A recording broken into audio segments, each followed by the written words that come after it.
যিনি আমাদের পয়গম্বর, যিনি আমাদের প্রিয় নবী হযরত মুহাম্মদ মুস্তাফা সাল্লাল্লাহু আলাইহি ওয়াসাল্লাম, তিনি যখন লাইলাতুল কদরের কথা শুনলেন, সর্বপ্রথম লাইলাতুল কদর তালাশ করার জন্য রমাদান মাসের প্রথম 10 দিনে ইতিকাফে বসলেন। সুবহানাল্লাহ। প্রথম 10 দিনে ইতিকাফে বসলেন। বলছে রমজান মাসে এই লাইলাতুল কদরটা যায়। প্রথম 10 দিনে ইতিকাফ করলেন নবীজি। এই প্রথম 10 দিনে ইতিকাফ করার পরে জিবরাইল এসে বললেন, নবী গো, এই যে প্রথম 10 দিনে আপনি লাইলাতুল কদর তালাশ করার জন্য ইতিকাফ করলেন, ওগো নবীজি, এই 10 দিনে লাইলাতুল কদর যায় নাই। এবার নবীজি সাল্লাল্লাহু আলাইহি ওয়াসাল্লাম দ্বিতীয় 10 দিনে ইতিকাফ শুরু করে দিলেন। বলে যদি দ্বিতীয় 10 দিনে যদি চলে যায়, দ্বিতীয় 10 দিনে আমার পয়গম্বর ইতিকাফ শুরু করিয়া দিলেন।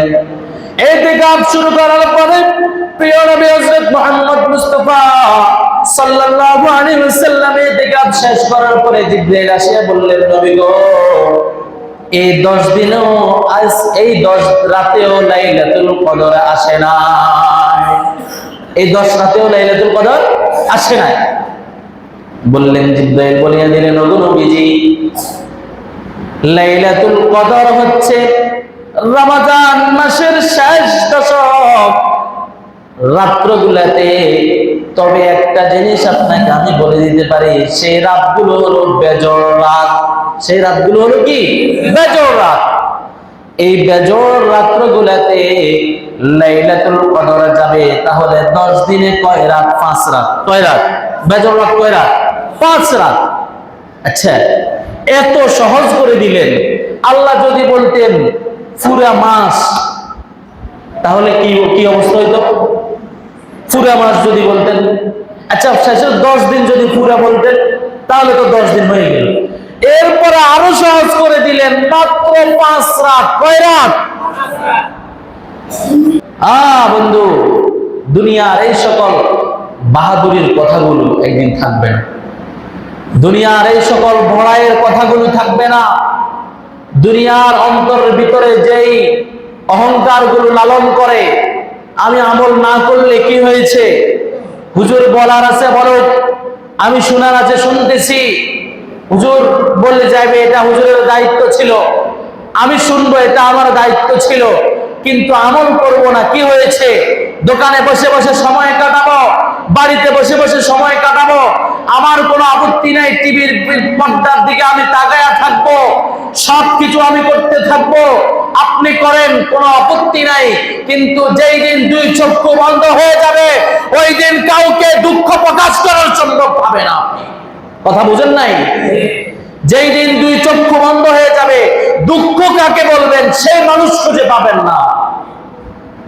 এমন ফেরেশতা আসবে যার কানে শুনবে না, চোখে দেখবে না, কোনো মায়া মহব্বত থাকবে না। এমন ফেরেশতা আপনার নিকট দেওয়া হবে, চিৎকার করবেন, ফেরেশতা বদির, আপনি কাতরাইবেন, ফেরেশতা অন্ধ, আপনার দুঃখগুলা দেখবে না, অন্তর থাকবে না, তাহলে দুঃখগুলো আপনি কারে বলবেন? এই জন্য বলি মুসলমান, আপনারা পৃথিবীতে থাকতে যেই কথাগুলো শুনেন, এই কথাগুলো কোরআন এবং হাদিসের কথাগুলো, এইগুলো একটু আমল করার জন্য চেষ্টা করেন। বন্ধু, যখন পৃথিবীতে থেকে চলে যাব, তখন আর কিছু লাভ হবে না। 2টা চক্ষু বন্ধ হয়ে যাইলে আমার সন্তানও কাজে আসবে না, বিবি বাচ্চা কিছুই কাজে আসবে না। এই জন্য বলি, 5 রাত আমরা বেশি বেশি ফলো করব। বেজর রাত্র গুলাতে 5টা রাত বেশি বেশি ফলো করব। বন্ধু, দুনিয়ার মায়া যেমন, দুনিয়ার মায়ার অন্তত 50% যদি আখিরাতের জন্য যদি ব্যবহার করেন, তাহলেই তো যথেষ্ট। বলে হুজুর দুনিয়ার মায়াটা কেমন?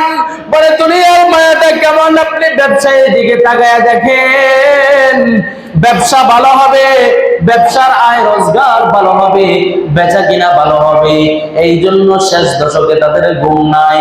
ঘুম কোথায় তারা খুঁজে পায় না, বাবা ঘুমায় না, সন্তানও ঘুমায় না, কর্মচারীরাও ঘুমায় না। ঘুম কোথায় যায় তারা বলতে পারবে না।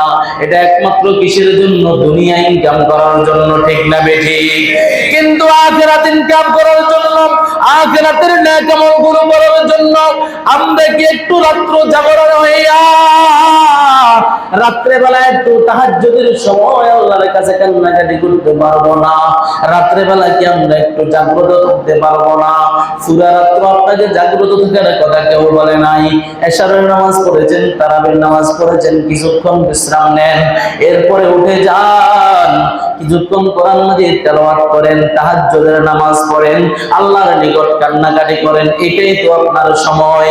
আপনাকে বলে নাই পুরা রাত দিন 24 ঘন্টা আল্লাহর কুদরতি পায়ে সিজদায় পড়ে থাকতে। না না না, আমার মাওলা এত পরিমাণ জুলুম করে নাই।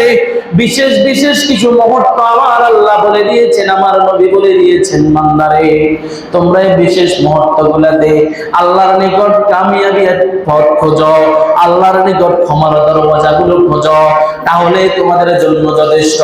তাহলে রাত্রে বেলা আপনি এশারের নামাজ, তারাবির নামাজ পড়ার পর আপনি ঘুমাইলেন, ঘুমানোর পর আপনার ঘুমটাও হলো। অন্য দিন আপনি 4টা বাজে উঠতেন, সেহরি খাইতেন, আজকে আপনি 3টা বাজে উঠেন, 1 ঘন্টা সময় লাগান। এই যে 3টা বাজে উঠার পরে 3টা থেকে 4:30 পর্যন্ত অথবা 4টা পর্যন্ত আধা ঘন্টা কোরআন মাজিদ তেলাওয়াত করেন, আধা ঘন্টা তাহাজ্জুদের নামাজ পড়েন, এরপর 10 মিনিট আল্লাহর দরবারে মুনাজাত করেন। আপনার আমার কি একেবারে ক্ষতি হয়ে যাবে? কত টাকা লস হয়ে যাবে? না না বন্ধু, লস হবে না। এটাই তো লাইলাতুল কদরের রাতের ইবাদত। লাইলাতুল কদরে এতকারে পুরা রাত্র ইবাদত করবেন, এটা কোনো কথা নয়, এটা কোনো কথা নয়। পুরা রাত্র ইবাদত করতে হবে। করতে পারলে আপনি যত বেশি করতে পারেন তত বেশি লাভ।